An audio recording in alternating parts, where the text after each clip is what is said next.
Après avoir déterminé ce qu'était ou ce que n'était pas une crise, penchons-nous maintenant sur son tempo.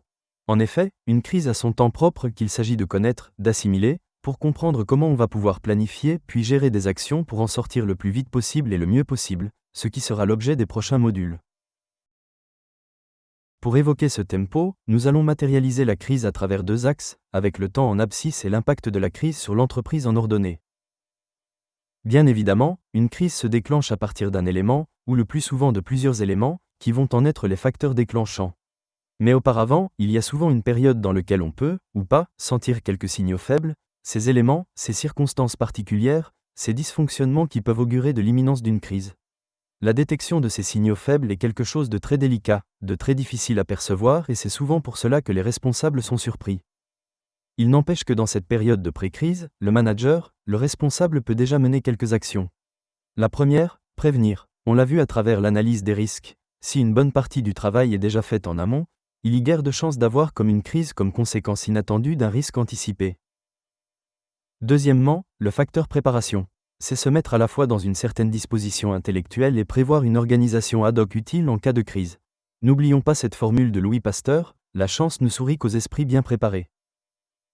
Enfin, il s'agit de planifier, plus exactement de se préparer autant que possible à ces cas anormaux et de se protéger, c'est-à-dire d'assurer le minimum nécessaire pour permettre la pérennité de l'entreprise, malgré une crise ou malgré une succession de différentes crises. C'est d'ailleurs le thème du module 2 de la formation complète. La crise survient et l'entreprise ou l'organisation va connaître ses moments les plus difficiles, à très fort impact sur l'ensemble. C'est le temps de l'intervention, le temps de l'action et il s'agit bien d'une phase critique. En effet, différentes études montrent qu'une entreprise sur deux ne survit pas à une crise. En tant que manager, je vais devoir gérer l'urgence, je vais devoir prendre des décisions et surtout je vais devoir agir. Car sans réaction je n'obtiendrai jamais cette baisse d'intensité de l'impact de la crise qui me permettra d'éviter les efforts vains. On verra comment définir puis réaliser cette baisse, avec la notion d'effet majeur, qui permet de marquer la fin de cette phase d'intervention par nature critique. Si mon intervention a été conduite correctement, alors l'intensité de la crise baissera, permettant d'enclencher la phase suivante. La phase critique s'achève et débouche sur le temps de la stabilisation. Cette stabilisation est réellement une phase décisive. En effet, les mêmes études qui constataient qu'une entreprise sur deux disparaissait faute d'être sortie de la crise, remarquent également que parmi celles qui s'en sortent, une bonne part d'entre elles disparaîtront pourtant dans l'année ou dans les 2 ans qui suivent. Justement parce que cette phase décisive de stabilisation n'a pas été bien conduite. Durant cette phase, il y aura encore certainement des petits pics de tension, des éruptions d'événements potentiellement chrysogènes, certes de beaucoup moins grande ampleur, mais qui vont avoir aussi un impact sur l'entreprise.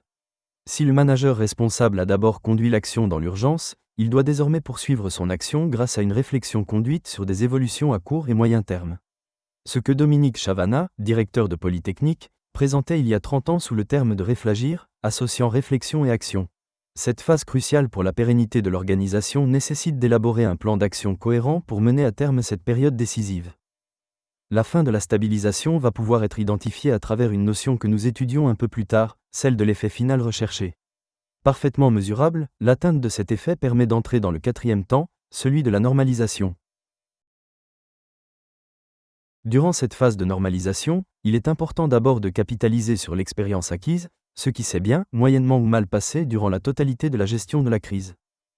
C'est également l'occasion d'orienter les travaux ou les réflexions vers certains domaines qui méritent assurément d'être améliorés, amendés ou d'évoluer. Contrairement à ce que certains imaginent, la phase de normalisation ne se traduit pas forcément par un retour à la situation antérieure. En effet, une crise est aussi porteuse d'évolution, d'innovation et souvent oblige à conduire un changement ou une évolution majeure. Ainsi, la situation post-crise ne sera pas forcément identique à celle connue avant celle-ci. Une fois bien installée dans cette phase de normalisation, après avoir capitalisé grâce aux techniques de retour d'expérience, l'entreprise entre à nouveau dans une période de pré-crise où les maîtres mots des responsables seront de nouveau prévention, préparation, planification et protection parce que régulièrement l'entreprise peut être sujette à une crise. Les experts estiment en effet qu'une entreprise en connaît une, certes de nature diverse, au moins tous les 5 ans.